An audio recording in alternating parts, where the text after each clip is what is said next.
बिस्मिल्लाहिर्रहमानिर्रहीम। अस्सलाम वालेकुम नाज़रीन, आप यूट्यूब चैनल देख रहे हैं। मैं इमरान खान हूँ। सबसे पहले एक इन्फॉर्मेशन है, मेरे जो अकाउंट्स हैं सोशल मीडिया के वो तकरीबन सारे ही हैक हो गए थे।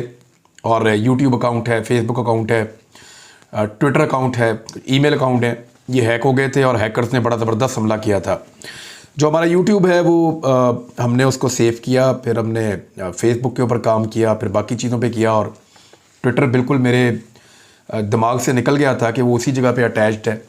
और आज फाइनली जो है वो मेरा ट्विटर अकाउंट पूरे तरीके से हैक कर लिया हैकर्स ने, और उन्होंने पैसों का तकाजा किया।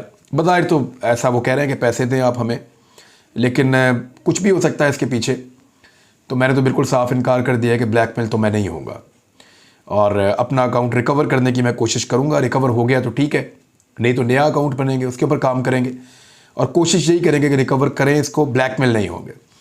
3.5 मिलियन का अकाउंट है, 35 लाख लोग उसके ऊपर जुड़े हुए हैं, और नया बना लेंगे, फिर लोग जुड़ जाएंगे, टाइम लग जाएगा, लेकिन किसी को ब्लैकमेल होकर पैसे नहीं देंगे। ये मेरा दिल गवारा नहीं करता, ऐसा मैं नहीं करूँगा।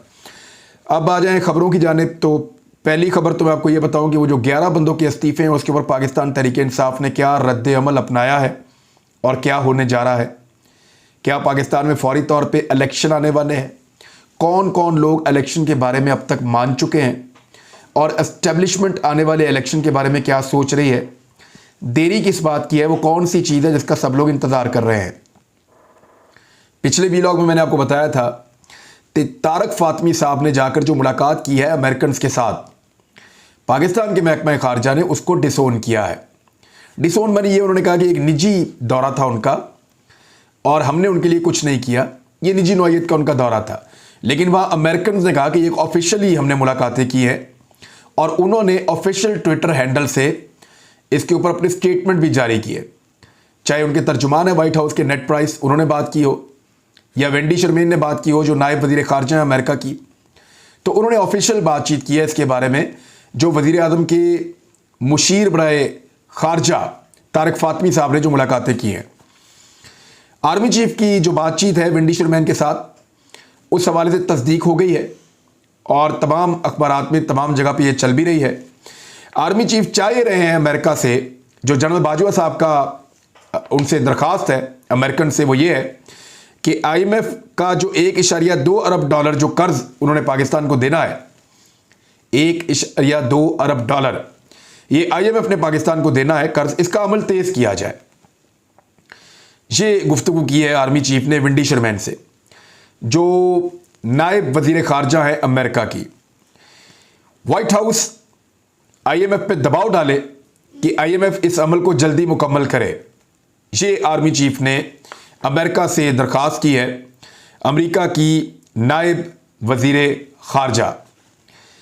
और इसके बाद जो पाकिस्तानी वज़ीर ख़ारजा है या मुशीर ख़ारजा है, वो अमेरिकी नायब वज़ीर ख़ारजा से मिलते हैं। तो अमेरिकन के सामने पाकिस्तानियों की हैसियत ऐसा लगता है कम हो रही है, वरना पाकिस्तानी वज़ीर ख़ारजा को कम से कम अमेरिकी वज़ीर ख़ारजा से तो मिलना चाहिए था। मुझे याद है कुछ अर्सा पहले CIA का चीफ पाकिस्तान आया था और वो पाकिस्तान के वज़ीर आज़म को मिलना चाहता था, और उस वक्त के वज़ीर आज़म पाकिस्तान इमरान खान साहब ने मिलने से इनकार कर दिया था। हालांकि वो सिफारिशें बीच में डालता रहा कि मिल रहे वज़ीर आज़म पाकिस्तान मेरे से, लेकिन इमरान खान ने CIA के चीफ से मिलने से इनकार कर दिया था, ये कहते हुए कि जाओ जाकर अपने हम मनसब से मिलो।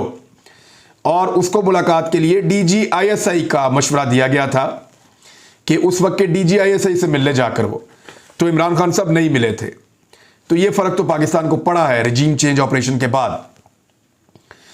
अब इसमें इमरान खान साहब का भी एक मौक़िफ़ आया।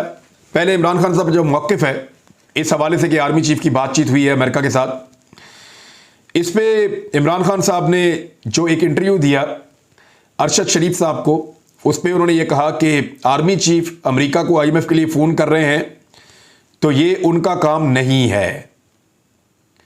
ये साबिक वज़ीर आज़म इमरान खान साहब कह रहे हैं। लेकिन अब हुकूमत ही अपना काम नहीं कर रही तो कौन करेगा? हुकूमत ने तो बेड़ा गर्क करके रख दिया पाकिस्तान का।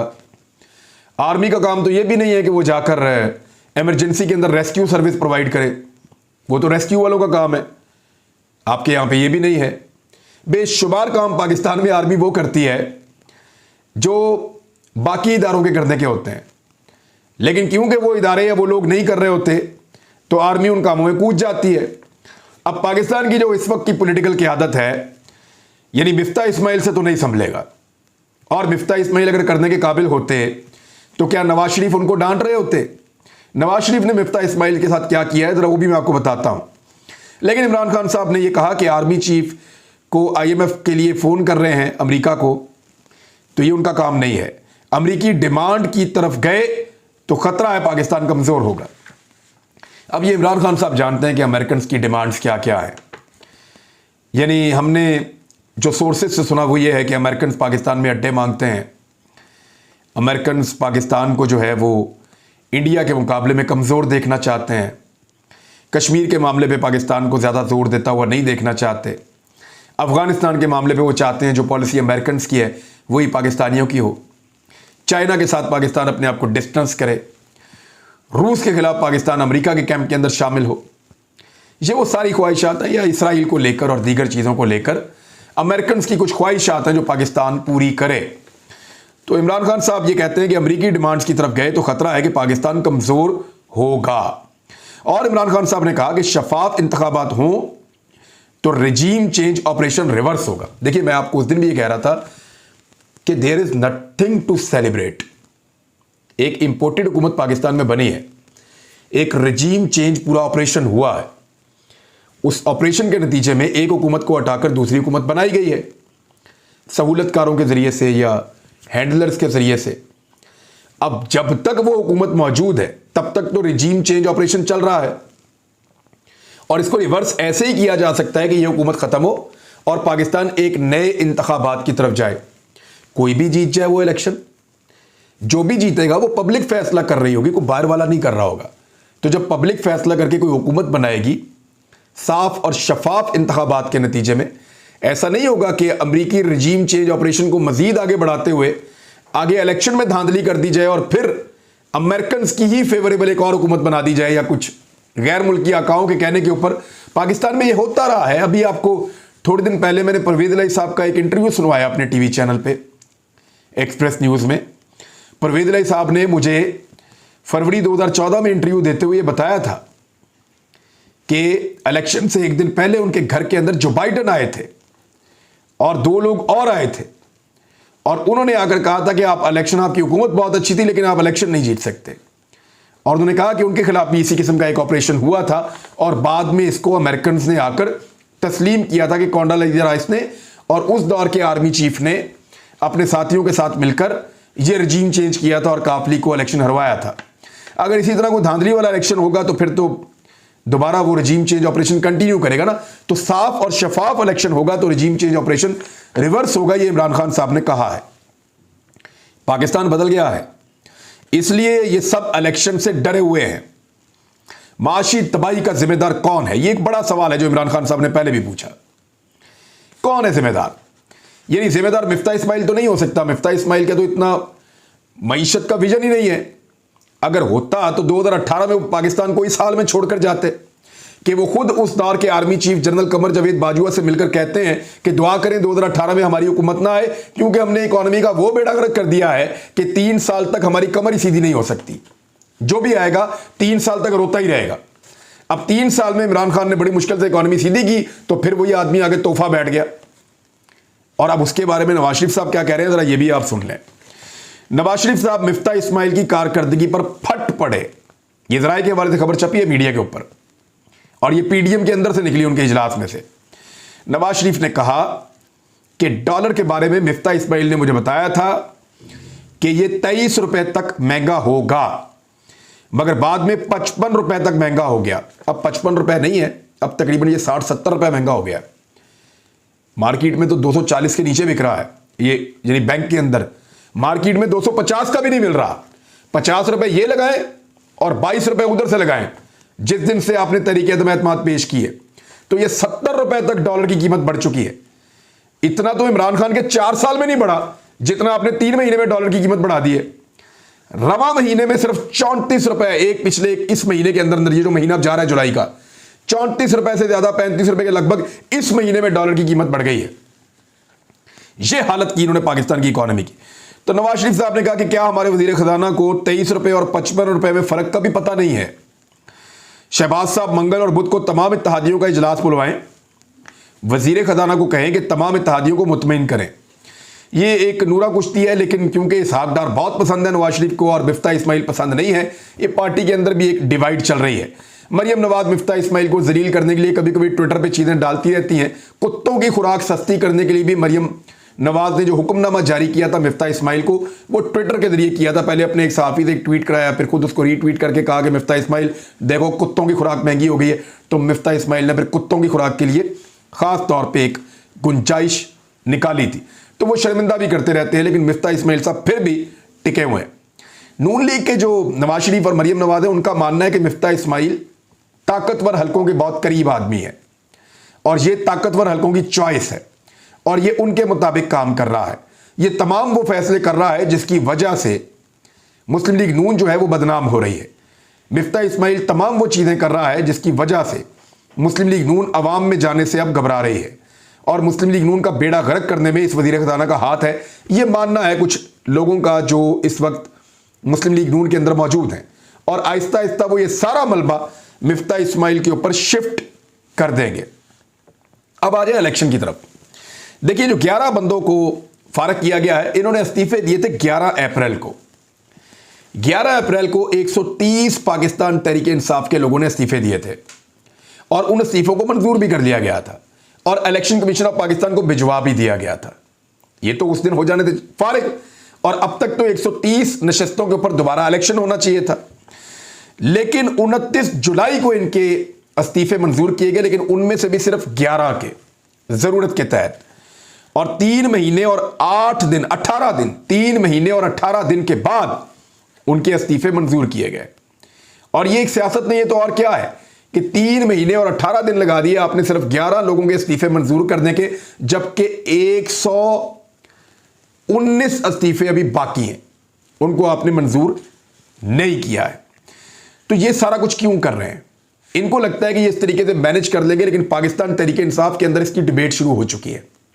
मैंने आज जिन लोगों से बात की है, इंफॉर्मेशन कलेक्ट की है, 1-2 दिन के अंदर अंदर पाकिस्तान तहरीक इंसाफ की सीनियर क़यादत बैठने वाली है और वो इस पर मुशावरत करने वाले हैं कि इन इस्तीफों के बाद उनकी हिकमत अमली क्या होनी चाहिए।